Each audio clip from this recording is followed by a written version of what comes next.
Hello बच्चों, आज हम 10th क्लास का नेक्स्ट टॉपिक आपके सामने लेकर आए हैं। आज का हमारा टॉपिक में मेन जो पॉइंट रहेगा वो रहेगा कि हम किस प्रकार से मिरर फॉर्मूला डिराइव करते हैं। How we can derive mirror formula derive कैसे करते हैं। सबसे पहले तो आपको पता होना चाहिए कि मिरर फॉर्मूला होता क्या है। मिरर फॉर्मूला एक्चुअली में है क्या बच्चों?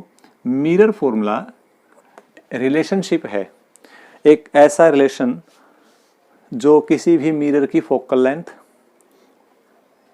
उस मिरर के जो ऑब्जेक्ट रखा हुआ आपने उस ऑब्जेक्ट की यानी उस वस्तु की, आपका जो मिरर है जो दर्पण है उसके ध्रुव से दूरी और जो प्रतिबिंब बना है यानी इमेज बनी है उसकी ध्रुव से जो दूरी आएगी उसका रिलेशन हम निकालेंगे। ठीक है, तो मिरर फॉर्मूला जो होता है वो रिलेशन ये होता है 1/f = 1/v + 1/u।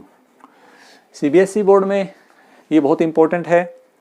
Haryana board में केवल इस फार्मूले से ही क्वेश्चन निकलते हैं। फार्मूला ही बेस्ड आपको है, बुक में कोई इसका डेरिवेशन वगैरह कहीं आपको नहीं मिलेगा। तो डेरिवेशन हम केवल सीबीएसई पॉइंट ऑफ व्यू से यहाँ करने जा रहे हैं, लेकिन न्यूमेरिकल इसके सभी बोर्ड के लिए इंपॉर्टेंट है। तो लास्ट में हम इसके न्यूमेरिकल्स करेंगे, तो आपने न्यूमेरिकल्स पे ध्यान से फोकस करना है बच्चों। और बहुत आसान है, सिंपल टाइप के न्यूमेरिकल्स हैं। कन्वेंशन में बच्चा कन्फ्यूज होता है, वो उसके बारे में मैं आपको थोड़ा सा आइडिया बाद में दूंगा कि कैसे हमने करना है। ठीक है, तो सबसे पहले हमने बच्चों ये डिराइव करना है कि ये निकला कैसे है, इस निकला कैसे है। बड़े आसानी से चलेंगे, आराम से चलेंगे और उम्मीद करते हैं आपको बिल्कुल स्टेप बाय स्टेप बच्चे आपको इसको समझते जाइए। ठीक, बहुत आसान है और आपको मजा आएगा। मैं ज्योमेट्री का यूज हम करेंगे इसमें आमतौर पर। 10वीं क्लास के बच्चे हैं, 9th क्लास में थ्योरम पढ़ के आए हैं। अगर दो ट्राइंगल्स जो हैं कैसी हों बच्चा, सिमिलर ट्राइंगल्स हों, ठीक है, समरूप त्रिभुज जिसको हम कहेंगे अगर हैं, तो उनकी साइड्स का जो रेशियो आएगा वो रेशियो हमेशा कोरस्पोंडिंग साइड्स का रेशियो हमेशा बराबर आएगा। ठीक है, तो सबसे पहले तो आपने यही पता होना चाहिए कि v क्या है। v है इमेज डिस्टेंस। v क्या है? Image distance from pole. Image distance from pole. u क्या है? Object distance. Object distance from pole. और f क्या है? Focal length. Focal length of mirror. ये बात बहुत जरूरी है कि आपने जो इमेज की डिस्टेंस ली है, प्रतिबिंब की दूरी कहां से ली है? पोल से ली है। पोल क्या है? ये है। तो यानी पोल से लेकर इमेज जो जहां बनी है, ये जो डिस्टेंस है ये v है। और पोल से ऑब्जेक्ट की जो डिस्टेंस है, ये पोल है बच्चे, इस पोल से जो ऑब्जेक्ट की डिस्टेंस आ रही है ये क्या है बच्चों? ये u है। और f क्या है? फोकल लेंथ है, फोकस दूरी है। f फोकस दूरी है, u वस्तु की दूरी है पोल से, ध्रुव से, और v क्या है? किसी भी प्रतिबिंब की दूरी है कहां से? पोल से। ठीक, अब हम देखते हैं बारी बारी से। दो ट्रायंगल्स हम यहाँ ढूंढेंगे, ध्यान से देखिए, आपको बिल्कुल साफ तौर पर दिखाई दे रहा है। देखो एक ट्रायंगल बच्चों ABC। C is the centre of curvature. F क्या है बच्चों? फोकल लेंथ है। F क्या है? फोकल लेंथ है। ABC। आप कहोगे सर ये इमेज कैसे बनाई है? इसको इमेज को एक बार फटाफट आप देख ले यहाँ पर कैसे बनी है। देखो ये हमारे पास एक मिरर है, कनकेव मिरर। ये बच्चों क्या है? ये फोकल लेंथ है, ये सेंटर ऑफ कर्वेचर। हर एक ऑब्जेक्ट रख दिया मैंने यहाँ पर।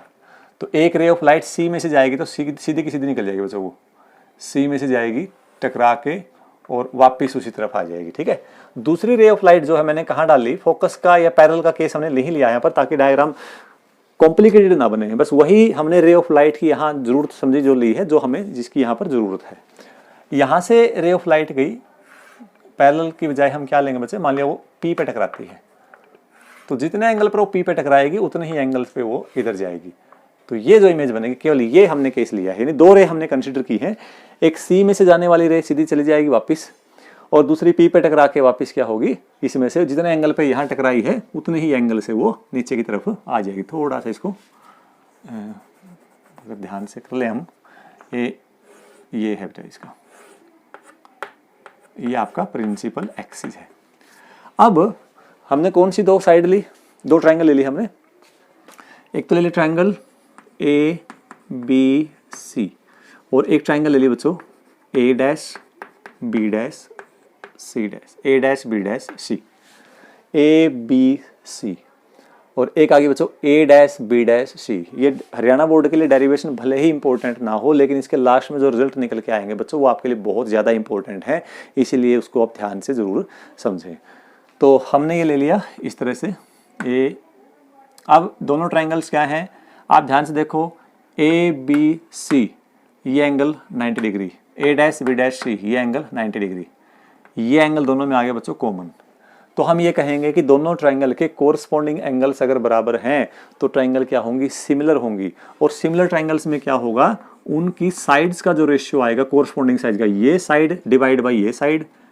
तो पहले बच्चे ये ले लेते हैं ऊपर, ए डैश बी डैश छोटी डिवाइड बाई बड़ी ट्राइंगल की साइड, कोरस्पॉन्डिंग साइड लेनी है जो इसके कोरस्पॉन्डिंग होगी।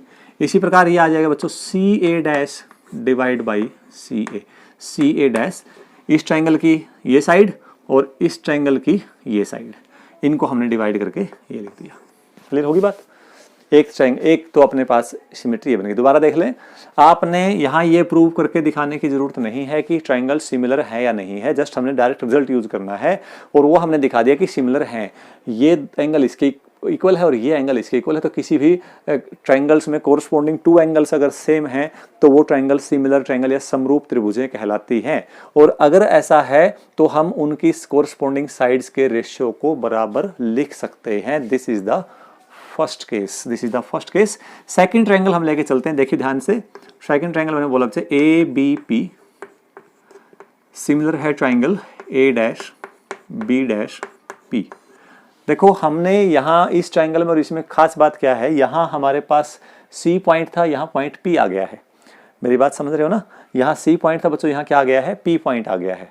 मतलब दोनों बाकी दो पॉइंट तो सेम रहे। अब ट्राइंगल ढूंढो कहाँ पर, ए बी सी कहाँ नजर आ रही है आपको, देखो ए बी पी, ये ए बी सी तो पहले आ रही ना, तो ए बी पी कहाँ आ रही है, ए बी पी आ रही है ए बी पी, यानी ये पूरी बड़ी दो ट्राइंगल देखो यहाँ से ऐसे गए ये और ये ए बी पी है। इसी प्रकार ए dash B dash P, A dash B dash P, ये आगे बचे ये यहाँ से और ये। इसको अगर मैं यहाँ बनाऊँ अलग से, ध्यान से देखो, इन ट्राइंगल्स को मैं ऐसे बनाता हूँ। देखो ये पी पॉइंट है, ये ए बी है, मान लो बच्चों ये क्या है, ए बी है, ये ए बी है। तो यहाँ जो ये जो ट्राइंगल बनेगी बच्चों, ये होगी बड़ी ट्राइंगल ए बी पी। और ए डैश बी डैश कहीं यहाँ बना हुआ है, ये ए डैश है, ये बी डैश है। तो ये जो ट्राइंगल होगी ये होगी बच्चों ए dash B dash P, A dash B dash P. आप ध्यान से देखें यहाँ पर इस ट्राइंगल में ये एंगल और ये एंगल 90 डिग्री के बिल्कुल कहेंगे, और ये एंगल और ये एंगल क्या होंगे बच्चों, सेम होंगे। कहोगे सर ये क्यों सेम होंगे, वो बात तो समझ में आ गई थी कि आमने सामने के जो जिसको हम बोलते हैं शीर्षाभिमुख कोण हिंदी में अगर कहें, ठीक है ना, तो वर्टिकली अपोजिट जो एंगल्स हैं वो क्या है बच्चे, सेम है। होता है, रूल है, ये थ्योरम हम पढ़ते हैं, उसको वेरीफाई कर सकते हैं। तो कहोगे सर ये क्यों बराबर हो गए, ये इसलिए बराबर हो गए क्योंकि ये एंगल ऑफ इंसिडेंस बन गया और ये एंगल ऑफ रिफ्लेक्शन बन गया। लॉ ऑफ रिफ्लेक्शन ये कहता है कि एंगल ऑफ इंसिडेंस और एंगल ऑफ रिफ्लेक्शन यानी आपतन कोण और अपवर्तन कोण क्या होंगे, दोनों बराबर होंगे। ठीक है, तो ये दोनों कोण बराबर, ये दोनों कोण बराबर, इसका मतलब दो ट्राइंगल के कोरस्पॉन्डिंग एंगल्स, इसके कोरस्पॉन्डिंग ये एंगल, इसके कोरस्पॉन्डिंग ये एंगल बराबर है। तो इसका मतलब दोनों ट्राइंगल्स भी क्या होंगी, सिमिलर होंगी, समरूप होंगी। अगर त्रिभुजें समरूप हैं इसका मतलब इनकी साइड्स का रेशियो भी बराबर आएगा। इसकी साइड क्या है बच्चे, यहाँ पर A dash B dash divide by नीचे क्या आ गया बच्चों, A B is equal to, यहाँ क्या आएगा देखो, अब छोटी ट्राइंगल जो हमारे पास थी स्मॉल ट्राइंगल, उसकी साइड ऊपर ली हमने और बड़ी ट्राइंगल की साइड नीचे। अब छोटी ट्राइंगल की साइड हम लेंगे, हम ये वाली साइड नहीं लेंगे बच्चे क्योंकि इसकी लेंथ हमें पता नहीं है, हमें ये लेंथ पता है, तो हम इसका इस साइड का रेशियो निकाल लेंगे। ठीक है, तो ये साइड ऊपर क्या आएगी, ऊपर आ जाएगी छोटे ट्राइंगल की साइड ए डैश पी और नीचे आ जाएगा बच्चों A P, A P, A dash P and A P. बात समझ में आई ना, ये दो बातें मेन थी। अब तो मैथमेटिक्स से आप बहुत अच्छे समझदार बच्चे हैं, सारे के सारे कर लेंगे। कोई दिक्कत आएगी तो आप मेरे से पर्सनली इसके बारे में पूछ भी सकते हैं या क्वेश्चंस भी डाल सकते हो। तो जैसे ही मैं बच्चों इसको यहाँ ऐसे दिखाता हूँ, दोनों को कंपेयर करके देखो, ये भी A dash B dash by A B है, ये भी A dash B dash by A B है। इन दोनों को अगर आप बराबर करेंगे तो कंपेयरिंग 1 and 2 से हम देख रहे हैं C A dash divide by C A is equal to P A dash. P को मैं पहले लिखता हूँ फर्क इतना है बेटे, पहले लिखने का मतलब ये है कि हम डिस्टेंस कहाँ से माप रहे हैं, पोल से। जो साइन कन्वेंशन का जो टॉपिक हमने पिछला पढ़ा था, पिछले से पिछला लेक्चर, उसका मैं इसमें आपको लिंक दे दूंगा, अगर वहाँ से आपने देखना है तो आप वीडियो के साथ साथ आपको लिंक मिलेगा, ऊपर आप क्लिक करके देख सकते हैं उसको, ठीक है। तो उसमें आप ये देखना कि जो हमने सारी डिस्टेंस जो मापनी है वो कहाँ से मापनी है, पोल से मापनी है। All the distance should be measured from pole. इसीलिए हम यहाँ बच्चों क्या लिखेंगे, पी ए और पी ए डैश, फर्क कुछ नहीं है, लेकिन जो मेंशन है कन्वेंशन उसके अकॉर्डिंग हम चल रहे हैं। This is equation number 3।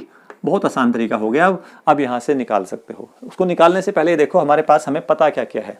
हमें पता है पी ए, हमें पता है बच्चों पी ए पोल से ऑब्जेक्ट की डिस्टेंस को यू से लिखेंगे। किसे लिखेंगे, यू से। और किसका लिखेंगे बच्चों, माइनस का लिखेंगे। किसका लिखेंगे, माइनस का, क्योंकि लेफ्ट हैंड साइड में माप रहे हैं, ऑब्जेक्ट भी लेफ्ट हैंड साइड में रखा और लेफ्ट हैंड साइड में मापेंगे तो कन्वेंशन में मैंने बताया था, तो क्या लिखोगे, माइनस का यू लिखेंगे, पी ए। उसके बाद लिखिए पी ए डैश जो लिखेंगे, पी ए डैश लिखेंगे माइनस वी, क्योंकि P और A डैश के बीच की डिस्टेंस जो है, ये लिखा हुआ है हमने इमेज की डिस्टेंस पोल से, तो पोल से इमेज की जो डिस्टेंस है, यानी जो ये डिस्टेंस है बच्चे, ये है V, और ये जो डिस्टेंस है ये है U, तो इसको लिख दिया माइनस यू, इसको लिख दिया माइनस वी। क्यों, क्योंकि दोनों के दोनों लेफ्ट साइड में है। उसके बाद एक पॉइंट आप देख सकते हैं यहाँ पर P से F की पता है आप सभी को फोकल लेंथ, तो फोकल लेंथ भी क्या होगी, माइनस के F होगी, क्योंकि ये भी नेगेटिव माप रहे हो। और एक पैरामीटर और आपको पता है, उसको भी लिख लीजिए, पीसी क्या है, P और C रेडियस ऑफ कर्वेचर, ये भी क्या आ जाएगा बच्चों, माइनस R आ जाएगा। समझ गए। तो अब दूसरी बात देखो, यहां हमें क्या क्या पता है, हमें CA डैश पता है, हमें CA डैश नहीं पता है। क्या हमें CA पता है, हमें CA भी नहीं पता है। क्या हमें PA पता है, बिल्कुल पता है। क्या हमें PA डैश पता है, बिल्कुल पता है। ये दो टर्म तो पता है बच्चे, हमें इनका नहीं पता है। ये कैसे देखेंगे, ध्यान से, इसको भी थोड़ा सा ध्यान से देखिए। हमें CA डैश निकालना बच्चों, देखो CA डैश, हमें CA डैश का पता नहीं है, लेकिन आपको PC का, यहां से PC का भी पता है और आपको PA डैश का भी पता है। तो अगर मैं इस पूरी साइड में से PC में से अगर मैं PA डैश सब्ट्रैक्ट कर दूंगा तो हमें CA डैश मिलेगा। क्या मिलेगा, हमें CA डैश मिलेगा। तो CA डैश को मैं क्या लिख सकता हूं, देखो ध्यान से, PC पूरे PC minus CA dash, minus CA dash divide by नीचे क्या आएगा, नीचे आ जाएगा CA। अब CA क्या है, ये CA है। CA ये निकालने के लिए देखो हमें PA पता है, पूरी साइड पता है कितनी है, और हमें PC भी पता है। तो पूरे PA में से अगर मैं PC सब्ट्रैक्ट कर दूंगा तो हमें क्या मिलेगा, हमें मिलेगा बच्चों AC या CA। तो CA को लिख सकता हूं मैं PA। तो हमने क्या कहा बच्चे, हमने कहा कि PA जो है, PA ये है, इस PA में से मैंने PC घटा दिया तो क्या आ गया, CA आ गया। तो CA की जगह मैं लिखता हूं PA minus PC is equal to PA dash divide by PA, ये आ गया। ठीक है, आई थिंक समझ में आ गया होगा यहां तक। अब जो वैल्यू है वो पुट कर दो। PC की वैल्यू कितनी है, PC की वैल्यू है माइनस R। PC की वैल्यू कितनी है बच्चों, minus R। Minus CA dash की वैल्यू कितनी है, CA डैश की वैल्यू तो पता नहीं थी, ये कहां से आ गई, तो ये गड़बड़ कर दिया। इसका मतलब PC माइनस ये PA डैश आएगा बच्चों, यहां पर क्या आएगा, PC माइनस PA डैश। सी नहीं है ना ये, देखो PC में से PA डैश घटाओगे तो CA डैश की तो वैल्यू निकालनी थी ना हमने, तो इसलिए PA डैश आ जाएगा। माइनस PA डैश कितना है, PA डैश है बच्चों माइनस V। PA कितना है, minus U, PA minus U। और PC कितना है, minus R is equal to PA dash कितना है, माइनस V। PA कितना है, माइनस U। अब क्या कीजिए, देखो यहां माइनस है, माइनस कैंसिल आउट हो गया, ये आ गया बच्चों minus R plus V divide by minus U plus R। देखो minus R minus minus plus V minus U minus minus plus R is equal to V divide by U। इसको multiply कीजिए, cross multiply, U किसी साथ multiply करो, minus UR plus UV is equal to minus U V minus की जाए plus we are, ये आ जाएगा। यहां देखो बच्चों, इसको ले आओ इस तरफ, 2uv is equal to V R plus U R. इस इक्वेशन नंबर 4 को डिवाइड कर दीजिए आप, divide equation 4 by U V R. इस इक्वेशन को दोनों साइड यू वी आर से डिवाइड कर दो।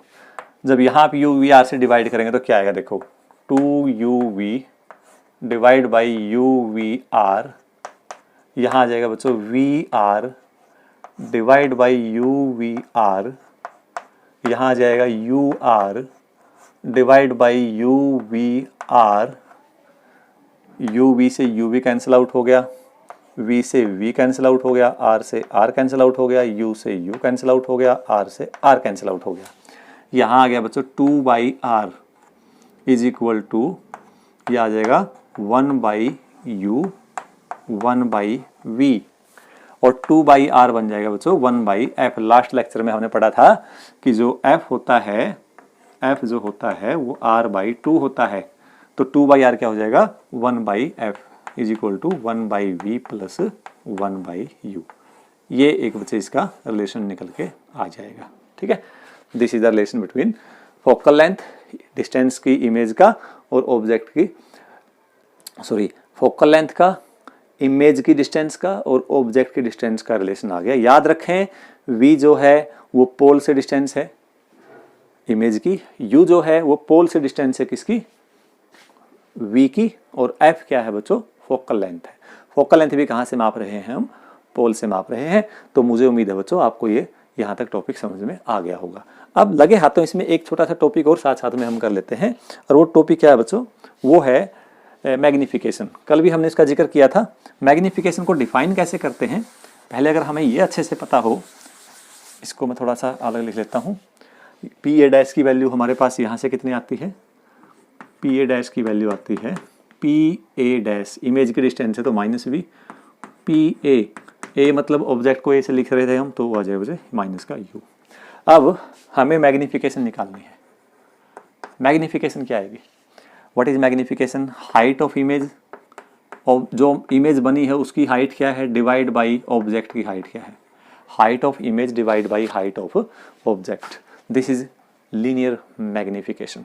इसको हम क्या कहेंगे बच्चों, लीनियर मैग्निफिकेशन कहेंगे। ये हमें ये बताएगा कि हमारा जो मिरर है, कनकेव मिरर हो या कन्वेक्स मिरर हो, वो जो इमेज बनाएगा वो कैसी बनाएगा, छोटी बनाएगा, बड़ी बनाएगा, उल्टी बनाएगा, सीधी बनाएगा, यानी इरेक्ट बनेगी, वो इन्वर्टेड बनेगी, वो रियल बनेगी, वो वर्चुअल बनेगी। वो क्लियर कट आपको इस फॉर्मूले से पता चल जाएगा। उसका थोड़ा सा हिंट मैंने कल दिया भी था, आपको याद होगा, जब सारी की सारी इमेज फॉर्मेशन हमने करके देखी थी, उसमें हमने बातें डिस्कस की थी। ठीक है, दूसरी बात ये ध्यान रखने की, जो ये फॉर्मूला आया है, ये चाहे कनकेव मिरर हो चाहे कन्वेक्स मिरर हो, ये दोनों के लिए बच्चे सेम आएगा, फॉर बोथ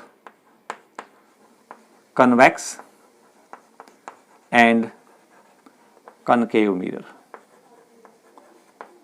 दोनों के लिए बच्चे क्या आएगा, ये सेम आएगा। कन्वेक्स मिरर के लिए भी सेम आएगा और कनकेव मिरर के लिए भी सेम आएगा। ऐसा नहीं है कि उनके लिए चेंज हो जाएगा, बिल्कुल भी चेंज नहीं होगा, फार्मूला बिल्कुल सेम रहेगा। ध्यान रखें इस बात का, both have in both cases formula will be 1 by F is equal to 1 by V plus 1 by U. ठीक है, मैं इसका कन्वेक्स का डायग्राम बना दूंगा, रे डायग्राम, आप खुद कोशिश करके देखना, टाइम हो तो अपने पास, कि उसका फॉर्मूला कैसे निकाल लेंगे। मैं बार बार कह रहा हूं, फॉर्मूला बिल्कुल सेम टू सेम आएगा, और मैं थोड़ा सा समझाऊं भी आपने करना कैसे हो। पहले मैग्निफिकेशन की बात करते हैं। तो मैग्निफिकेशन आगे बच्चों, P A dash B dash divide by A B, A dash B dash divide by A B. लेकिन हमारे पास देखिए, जो A dash B dash divide by A B है, वो A dash P divide by A P भी तो है। तो इक्वेशन नंबर 2 से इस मैग्निफिकेशन के फॉर्मूले को हम ऐसे भी लिख सकते हैं, A dash B dash divide by A B is equal to, इसको लिखते हैं P A dash divide by P A. ऐसे भी लिख सकते हो आप इसको, इस तरह से, लाइक दिस। समझ में आई बात? तो अगर हमें मैग्निफिकेशन निकालनी है, और मैग्निफिकेशन पॉजिटिव आएगी नेगेटिव आएगी, वो इस बात पे डिपेंड करेगा कि उसके ऑब्जेक्ट की डिस्टेंस क्या है और उसके इमेज की डिस्टेंस क्या है। इमेज की डिस्टेंस नेगेटिव है पॉजिटिव है, उस बात पे काफ़ी कुछ निर्भर करेगा कि मैग्नीफिकेशन आपकी कैसी आई है। इसको आप एग्जाम्पल के साथ समझने की कोशिश करेंगे हम, ठीक है ना, तो उससे थोड़ा सा और अच्छे से आपको क्लियर होगा। तो मैग्नीफिकेशन चाहे कनकेव मिरर की हो चाहे कन्वेक्स मिरर की हो, बच्चों फार्मूला जो जनरल फॉर्मूला है वो उसका सेम ही आएगा, जनरल फॉर्मूला में कोई भी चेंज नहीं आएगा। ये बात आपने ध्यान रखनी है, चाहे मिरर की अगर हम बात कर रहे हैं तो, ठीक है। तो जैसे हमारे पास पी ए डैश कितना है बच्चे यहाँ पर, इसको अगर फाइनली हम लिखें, फाइनली इस पूरे कंसेप्ट को अगर हम सोल्व करके लिखेंगे तो बेटे ये फार्मूला कुछ इस टाइप से बन जाएगा, minus V by U, minus V by U, ठीक है। ये वेरी इंपॉर्टेंट रिजल्ट है, यानी हमने मैग्नीफिकेशन को v और u की टर्म में निकाल लिया है। हमें u पता होगा, हमें v पता होगा, तो आसानी से आप m निकाल सकते हो। आपको हाइट दे रखी है ऑब्जेक्ट की, आपको हाइट दे रखी है इमेज की, तो भी आप इसको आसानी से निकाल सकते हो। क्लियर। तो जैसे मान लिया हमारे पास यही केस दे दिया, उस केस में देखो ऑब्जेक्ट क्या है हमारा, ऑब्जेक्ट की डिस्टेंस क्या है माइनस यू, इमेज की डिस्टेंस क्या है माइनस वी। तो उसके लिए अगर मैग्नीफिकेशन निकालेंगे तो आप यहाँ रख के देखो, माइनस साइन साथ में था, v की वैल्यू क्या है बच्चों माइनस वी, u की वैल्यू क्या है माइनस यू, माइनस से minus cancel out, minus V by U, ये मैग्नीफिकेशन आ जाएगी। और मैग्नीफिकेशन कैसी आएगी, नेगेटिव आएगी। और देख आ भी रही है, मैंने ये कहा था कल, जब भी इमेज उल्टी बनेगी तो मैग्नीफिकेशन क्या आएगी, नेगेटिव आएगी। एक और एग्जांपल करके देखते हैं। मान लिया हमारे पास कनकेव मिरर ही दे रखा है, लेकिन कनकेव मिरर के लिए बच्चे अब की बार ऑब्जेक्ट तो मान लिया बच्चों यहाँ रख दिया, यहाँ ऑब्जेक्ट रखा हुआ है, और आपको पता जब f और p के बीच में आप ऑब्जेक्ट रखेंगे तो जो इमेज बनेगी वो बच्चे इस तरफ बनेगी, कहीं ना कहीं बनेगी, नहीं बनेगी। यानी अब p से अगर u की डिस्टेंस देखेंगे तो u किस तरफ माप रहे हो आप, लेफ्ट हैंड साइड में, तो माइनस का होगा। और u किस तरफ माप रहे हो बच्चों, राइट हैंड साइड में, तो v क्या होगा, प्लस होगा। ये वैल्यू अगर यहाँ पुट करते हैं तो m कितना आएगा, m आ जाएगा, माइनस साइन पहले से था, v की वैल्यू क्या आई हमारी पॉजिटिव, u की वैल्यू कितनी आई नेगेटिव, माइनस माइनस प्लस क्या आ गया बेटे v बाई यू। अब आपको वो ये खुद नहीं बना के देगा डायग्राम, जरूरी नहीं है डायग्राम बना के देगा, आपने खुद वो आपको ये आइडिया लेना भी कहाँ बनी होगी। जैसे उसने लिख दिया एक कनकेव मिरर है और वो इरेक्ट इमेज बना रहा है, यानी एक कनकेव मिरर है, उसका ऑब्जेक्ट की डिस्टेंस दे रखी है 10 सेंटीमीटर, 10 सेंटीमीटर, और v दे रखा है उसका 20 सेंटीमीटर, ठीक है, from the opposite side of the mirror. Mirror के अपोजिट साइड v तो आ गया बेटे 20 सेंटीमीटर, और u कितना दे रखा है 10 सेंटीमीटर। कहता है मैग्नीफिकेशन निकालो, तो इसका u क्या होगा मैंने बता रखा है, u चाहे कनकेव मिरर हो चाहे कन्वेक्स मिरर हो, जब भी रियल ऑब्जेक्ट आप लेंगे तो u की वैल्यू हमेशा आप क्या लोगे बच्चों, नेगेटिव लोगे। u की वैल्यू हमेशा क्या लोगे, नेगेटिव, ठीक है। हायर क्लासेज में आप पढ़ेंगे, अगर ऑब्जेक्ट वर्चुअल होगा तो हम u पॉजिटिव ले सकते हैं, लेकिन आपको इस क्लास में आपको u की वैल्यू नेगेटिव ही लेनी है, क्योंकि ऑब्जेक्ट आमतौर पर हम हमेशा इसमें क्या लेंगे, रियल ही लेंगे। तो u दे दिया, v दे दिया, तो मैग्नीफिकेशन का फॉर्मूला क्या बेटे, minus v by you. v कितना है 20, u कितना बच्चों माइनस 10, माइनस से माइनस कैंसिल आउट, तो मैग्नीफिकेशन कितनी आ जाएगी, 2 आ जाएगी। क्लियर, ये था। तो इस प्रकार से मैग्नीफिकेशन का पता कर सकते हो।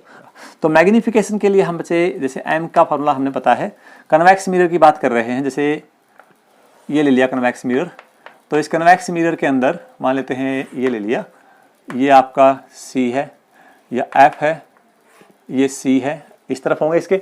ऑब्जेक्ट कहाँ रखा बच्चों, यहाँ पर रखा, ठीक है। इमेज कहाँ बनेगी, हमेशा इसकी कहीं ना कहीं इस साइड बनेगी, इस तरह से, ठीक है। तो मैग्नीफिकेशन आती है माइनस v बाई यू का फॉर्मूला होता है। अब मान लिया इस केस में हमारा ऑब्जेक्ट की डिस्टेंस दे रखी है, ऑब्जेक्ट की डिस्टेंस है 15 सेंटीमीटर, और इमेज की डिस्टेंस दे रखी है बच्चों 7.5 सेंटीमीटर, 7.5 सेंटीमीटर। कहता मैग्नीफिकेशन निकालो, तो मैग्नीफिकेशन कैसे निकालेंगे, m is equal to minus v जो है राइट साइड में आया है तो v की वैल्यू पॉजिटिव रहेगी, इसका मतलब जो इमेज दे रखी है v, ये आप लोगों ऊपर 7.5। नीचे आ गया बच्चों ऑब्जेक्ट की डिस्टेंस, ऑब्जेक्ट की डिस्टेंस किस तरफ है, लेफ्ट साइड में है, और लेफ्ट साइड में ऑब्जेक्ट हमेशा क्या होगा, नेगेटिव, तो इसको लिखूंगा -15, ठीक है। तो माइनस से हो गया माइनस कैंसिल आउट, तो मैग्नीफिकेशन आ जाएगी बच्चों 0.5। इसका मतलब 1 से कम आई है, 1 से कम आई है तो इमेज जो बनेगी उसका साइज क्या होगा, ऑब्जेक्ट से छोटा होगा, छोटा है। दूसरा मैग्नीफिकेशन किसकी आई, प्लस की आई, इसका मतलब इमेज कैसी बनेगी, इरेक्ट बनेगी। इमेज कैसी बनेगी? इरेक्ट बनेगी। याद रखिए, हमेशा याद रखिए ये बात, कनकेव मिरर हो चाहे कन्वेक्स मिरर हो, आपने एक बात ध्यान रखनी है, नेगेटिव मैग्निफिकेशन का मतलब उल्टी इमेज बनी है, पॉजिटिव मैग्निफिकेशन का मतलब इमेज सीधी बनी है। मैग्निफिकेशन अगर 1 से कम है इसका मतलब इमेज का साइज छोटा है, मैग्निफिकेशन 1 से ज्यादा है तो इसका मतलब इमेज का साइज बड़ा है। ठीक है, तो ये था बच्चे हमारा आज मिरर फॉर्मूला से रिलेटेड टॉपिक। अब इसमें बच्चे क्वेश्चन करके देखते हैं हम। जैसे पहला क्वेश्चन है, इसमें है एक concave convex mirror of focal length f। एक और बच्चा, मैं इसको बाद में बताऊंगा डायग्राम कैसे बनाना, वो करके देखना अपने। Convex mirror of focal length f forms an image which is 1/n times the object distance of the object from the plane mirror.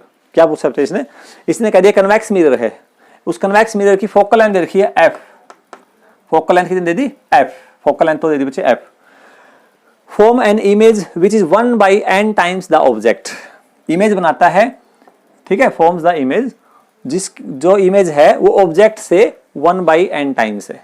यानी इमेज जो दे रखी है, हाइट ऑफ जो इमेज है जिसको हम क्या मानते आए हैं, a', b', ये जो है ये ऑब्जेक्ट की हाइट का n गुना कम है, 1/n टाइम्स है। Height of image is equal to 1/n times height of object. Now what is the question? Question is find out the value of u and v, यानी image कहां बनेगी ये पूछा गया question. Form an image which is an 1/n times the object, the distance of the object from the mirror.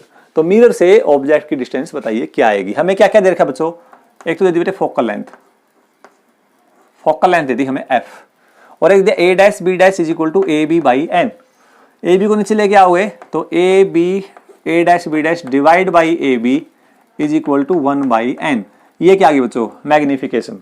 Formula है ना magnification का, और मैग्निफिकेशन का formula a' b' upon ab, वो क्या आया था बच्चे आपका? वो आया था -v/u, -v/u। तो यहां से u की वैल्यू कितनी आ गई? u की वैल्यू आ गई -nv। तो हमें f पता चल गया, हमें u पता चल गया, फॉर्मूला लगा दीजिए 1/f is equal to 1/v plus 1/u। 1/f given है, 1/v हमें निकालना है बच्चे, हमें ऑब्जेक्ट की डिस्टेंस निकालनी है। किसकी निकालनी है? ऑब्जेक्ट की डिस्टेंस निकालनी है। तो यहां से आप u इसकी वैल्यू निकालो, v की वैल्यू, v की वैल्यू आ जाएगी u/n माइनस का। तो v की जगह रख दो बच्चे नीचे u/n माइनस का प्लस 1/u। u हमें निकालना है, u हमें निकालना है। v की वैल्यू किसकी आई आपकी? माइनस की। लेकिन एक बात ध्यान रखिए बेटे, कन्वेक्स मिरर में u आपका हमेशा क्या आएगा? नेगेटिव आएगा, और v क्या आएगा? पॉजिटिव आएगा। लेकिन यहां हमने किससे निकाला है ये कॉम्बिनेशन? इस कॉम्बिनेशन से निकाल ली है वैल्यू। ठीक है, तो मर्जी है, आप जिस मर्जी फॉर्मूले से करना चाहते हो कर लीजिए, हमें u निकालना है। तो इसको बल्कि ऐसे करने की बजाय डायरेक्ट कर लेते हैं। हमने क्या किया, हमने यहां पर ये देखिए, देखो ये हमने, हमारे पास क्या है बच्चे? 1/f equal to 1/v plus 1/u। ठीक, 1/v की वैल्यू हमें पता नहीं है, लेकिन u की वैल्यू कितनी है बच्चे? 1/nv माइनस का 1/nv। तो यहां से कॉमन आ गया, एलसीएम आ गया बच्चों n इंटू वी। तो n इंटू वी आ गया, तो v से v आ गया n, और ये आ गया -1। तो 1/f की वैल्यू आ जाएगी n minus 1/n into 1/v। This is the focal length. हमें क्या निकालना? हमें तो v निकालना है। तो v की वैल्यू क्या आएगी? यहां से u निकालना है, तो u आ जाएगा u is equal to -n into v minus n। v की वैल्यू क्या है बच्चों? यहां से इसको ऊपर ले जाओ, v तो ले जाओ इधर, तो f आ जाएगा इधर। तो f की इसकी वैल्यू आ जाएगी n-1 divide by n। v चला गया ऊपर और f आ गया इस तरफ, मल्टीप्लाई बाई f, ये कट गया इसके साथ। तो u की वैल्यू आ जाएगी -n-1 into f। This is the value of object distance. तो इसको अगर चेंज करके लिखना चाहते हो चेंज करके ले लीजिए। तो u हमारे पास बच्चे क्या आया? अगर डिस्टेंस देखेंगे तो n-1 इंटू f के रूप में आ जाएगी। ऑप्शन दे रखे हैं, देख लीजिए आप, ऑप्शंस दे रखे हैं n-1 into f, n-1/n into f, और एक दे रखा है बेटा n+1/n इंटू f, और एक दे रखा है n+1 इंटू f। अगर इसका आंसर हम देखें एक बार स्फेरिकल मिरर के लिए, तो एक बार कंफर्म कर लेते हैं, क्रॉस वेरीफाई। तो आंसर क्या आएगा? तो स्फेरिकल मिरर में पहला ही क्वेश्चन हमारा था बच्चे ये, और आंसर आएगा n-1 इंटू एफ। तो ये बच्चे इसका आंसर बन जाएगा। ध्यान से देख लीजिए, n आ गया -1 इंटू वी, तो v की वैल्यू आ जाएगी बेटे, यहाँ पर वैल्यू पुट कर दीजिए, ये आंसर बन जाएगा। मैग्नीट्यूड होगा तो n-1 इंटू एफ, और माइनस साइन ये बता रहा है कि जो u है आपका क्या होता है बच्चे, हमेशा नेगेटिव होता है। क्लियर? एक तो ये क्वेश्चन था। नेक्स्ट क्वेश्चन देखिए बेटा, अगला क्वेश्चन ध्यान से देखिए। An object is kept at a distance of 60 centimeter from a concave mirror. For getting a magnification of 1/2, focal length of the concave mirror required. तो फोकल लेंथ निकालनी है हमें। इससे ऑब्जेक्ट दे दिया, मान लिया बच्चों 60 सेंटीमीटर की डिस्टेंस पे, 60 सेंटीमीटर पे दे रखा है, ऑब्जेक्ट की डिस्टेंस दे रखी 60 सेंटीमीटर। ठीक है, यानी u की वैल्यू दे दी -60 सेंटीमीटर। वेरी वेरी इंपॉर्टेंट, क्योंकि ऑब्जेक्ट की डिस्टेंस नेगेटिव में लेंगे हमेशा। ठीक है, कितना इमेज बनेगा? जो साइज बन रहा है वो ऑब्जेक्ट के साइज से हाफ बन रहा है। तो आपको फॉर्मूला पता है बेटे, height of image divide by height of object. ठीक है, या ये कह दीजिए इमेज की जो हाइट है, उसने कहा है इमेज की जो हाइट है वो ऑब्जेक्ट की हाइट का हाफ होगी। इमेज की हाइट जो है वो ऑब्जेक्ट की हाइट का क्या होगी? हाफ होगी। ऐसे आप दिखा सकते हो। ठीक है, चलिए यहां से क्या आ गया? यहां से आ गया a dash b dash divide by A B is equal to 1/2। अब आपको पता बच्चे रियल इमेज बन रही है, तो रियल इमेज के केस में क्या होगा? क्योंकि 1/2 छोटी बनेगी, कनकेव मिरर में छोटी इमेज कब बनती है? रियल ही बनेगी। क्योंकि अगर इसमें एक ही केस वर्चुअल का बनता है और उस वर्चुअल केस में इमेज हमेशा क्या बनती है? बड़ी बनती है। इसका मतलब इमेज कैसी है बच्चों? रियल है। रियल इमेज तो क्या आएगा? इसको आप लिखेंगे 1/2, ये आएगा -v/u, और रियल इमेज तो यहां भी क्या आ जाएगा बच्चों? नेगेटिव आ जाएगा। ठीक है ना, यहां भी क्या आ जाएगा? नेगेटिव। तो माइनस से कट गया माइनस, क्योंकि ये माइनस क्यों लिखा है मैंने? क्योंकि रियल इमेज थी और ये ऑलरेडी फार्मूले में था, फॉर्मूले में। तो u की वैल्यू आ गई बच्चे 2v। u की वैल्यू कितनी आ गई? 2v। u कितना दे रखा है? u दे रखा है 60 सेंटीमीटर। अगर u 60 दे रखा है तो v की वैल्यू आ जाएगी, यहां से v आ जाएगा 30 सेंटीमीटर। v की वैल्यू आ जाएगी 30 सेंटीमीटर। v की वैल्यू 30 आ गई, u की वैल्यू -60 है। निकालना क्या है? Focal length. तो फोकल लेंथ आ जाएगी 1/v plus 1/u 1/f। f क्या है? फोकल लेंथ निकालनी है, is equal to 1/v। v कितना बच्चों? 30। तो 30 माइनस का लिखूं या प्लस का लिखूं? किस तरफ आएगी? इमेज कहीं ना कहीं यहां बन रही है, तो इमेज अगर लेफ्ट हैंड साइड में बन रही है तो इमेज को लोगे -30।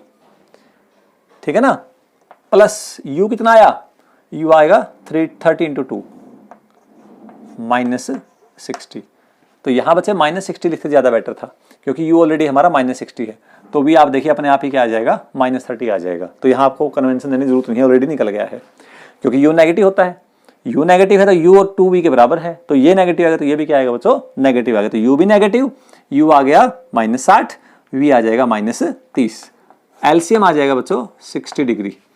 ऊपर आ जाएगा क्या आएगा? ऊपर -60 अगर एलसीएम ले लें तो ऊपर आ जाएगा 2 plus 1/f is equal to -3/60।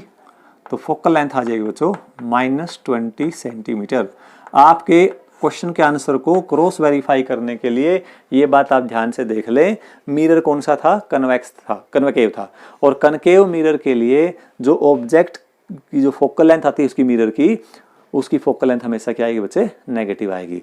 अगर मिरर कनकेव है, इमेज रियल है, तो u भी नेगेटिव, v भी नेगेटिव, f भी नेगेटिव, r भी नेगेटिव, सारे के सारे क्या होंगे? नेगेटिव होंगे। तो इस प्रकार से हम इसको कर सकते हैं। ये जो डायग्राम था कन्वेक्स मिरर का, अपने आप ट्राई करके देखना बच्चों आप कैसे करोगे। ये मैं बना देता हूं, यहाँ पर ये कन्वेक्स मिरर है, ऑब्जेक्ट रखेंगे लेफ्ट हैंड साइड में। तो ये ले लिया हमने, यहाँ एक ऑब्जेक्ट रख दिया ऐसे। तो इस ऑब्जेक्ट से एक रे जाएगी बच्चों सीधी, और ये सीधी रे ऐसा लगेगा कहाँ से जा रही है? ये सी में से आ रही है, सी में से टकरा के वापस चली गई। ठीक है, एक रे जाएगी पी पे, जैसे इसमें दिखाई थी, देखो एक रे पी पे गई थी, ये पी पे, लेकिन हमें से ऐसा लगेगा कि ये कहाँ से आ रही है? यहाँ से आ रही है।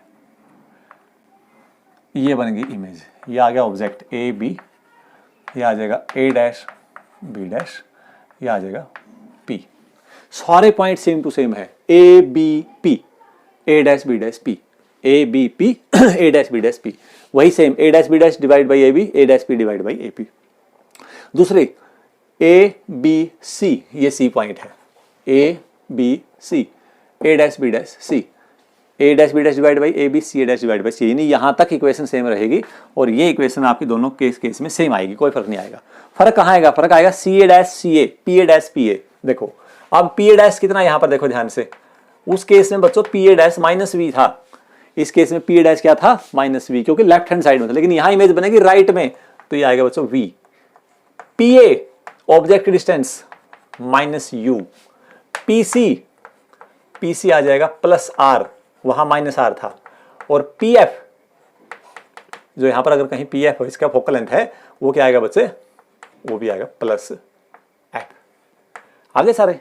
अब बात आती है सी डैश क्या बनेगा, यहां पर देखो ध्यान से, ये सी डैश है, सी डैश क्या आएगा बेटे? वही pc minus P dash, pc minus P dash. दूसरा है ca, अब ca हो गया बच्चों, पूरा ध्यान से देखें, यहां पर c यहां से लेकर यहां तक है, तो इसको मैं दो ऐसी वैल्यू का सम लिखना जिसकी वैल्यू आपको पता हो, ऐसी दो क्वांटिटी का, तो ac को लिख सकता हूं मैं pc plus pa plus pc, pa plus pc। तो ये जो इक्वेशन बनेगी यहां ऊपर, तो ca डैश तो आएगा pc माइनस pa डैश, ये बिल्कुल सही है।